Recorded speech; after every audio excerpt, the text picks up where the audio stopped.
waayeelka waxgaradka iyo cuqaasha mid ka mid ah beelaha deegaanka gobolka Sanaag iyo magaalada Ceerigaabo gaar ahaan beesha Basanbuur oo shir jirayd maanta ku qabtay gudaha magaalada Ceerigaabo ayaa waxay si adag uga hadleen geerida Allah u naxariistay marxuum Ayaanle Saleebaan Xasan oo ku geeriyooday xabsi ku yaala magaalada Burco ee xarunta gobolka Togdheer kaasi oo ugu xidhnaa xukuumadda Soomaaliland muddo sanad iyo badha waxaana ay madax dhaqameedkan oo baaq u diray xukuumadda Soomaaliland ugu horeynba halkaasi ka hadlay chief caaqilka beeshaasi Axmed Yuusuf Maxamuud xaajo baa laga hadlayaa cidii ay qusaysaabaan la hadlayaa waxa la hadlayaa dawladda Soomaaliland waxaanu ka hadlaynaa marxuumka yaala meydkiisu yaala Burco oo Ayaanle Saleebaan Xasan oo muddo dheer halka aadan meydkiisu yaalo muddo dheer jeelka ku xidhnaa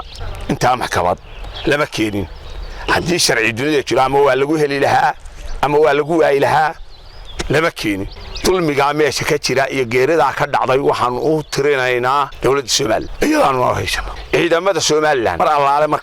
marka horena howlgal baa loo diray marka ay wax sameeyaan wax laga dhigaa iyana waa mid labaad oo geeri labaad oo Soomaaliland haysato oo reer noqda waxaanu leenahay ku celinayna laba iyo saddex jeer iyo boqol jeer ba ku celinayna ameedka wayman mayno halkaas idinku adin yaala meel sida u saare lahaydeen xaajada baa la idin ka rabaa dawladey una iman mayno aasina mayno hadii aad ka qaadi weydaan mid dawladda Soomaaliland ku burburtoba baa iman doonto oo ciidamadu sidaan ahaan maayaan meedkoodu isaga ooleemay xaajada waxa ka imanaya burbur Soomaaliland ku dhaca baa ka imanaya oo nin waliba reerkiisa qabto ciidamadu waxa weeye waa beesha biciide oo laga Basanbuur waxna degan tahay gobolka Sanaag waxaanu halka ka soo jeedinaynaa cabaatin baanu soo jeedinaynaa dawladda Soomaaliland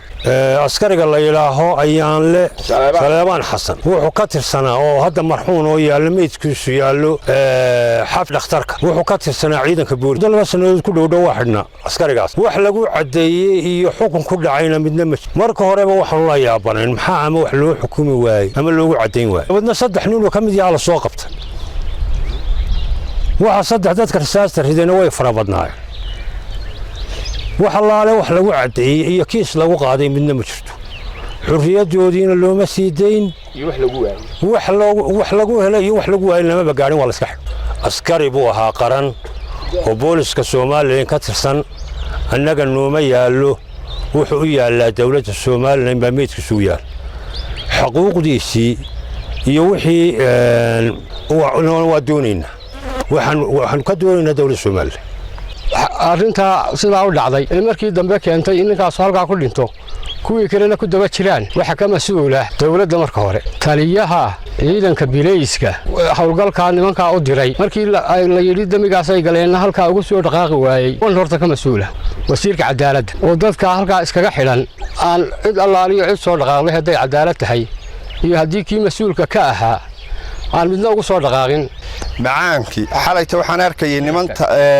taliyaala oo ka hadlaya arrintaas ninkii jeelka haystay iyo ninkii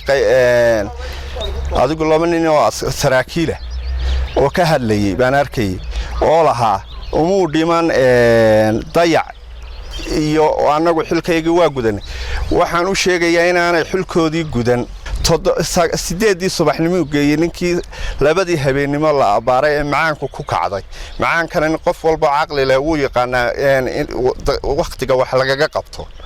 ma taasan dayacaad ahayn dayacaadii ugu weyneed buu ku sameeyay qolada ay jeesh ku samaysay marxuumka marka horena waxa ku sameeyay dayacaad weyn jananka ciidanka bilayska iyo ciidamadii uu ka tirsanaa taliyihii qaybta iyo cidii soo qabatay ee halkan ku soo xidhay ciidankii uu ka tirsanaa mas'uuliyiintoodii anigu waxaan ahay heradiisi waxaanu ka hadlaynaa cadaalad darro ka dhacday meesha marka hore oo maxkamad aan la keenin arrinka ninka halka yaala ee odayaashu say u sheegeen waxaanu ka rabnaa dawladda Yunis Sheekh Axmed Star TV Ceerigaabo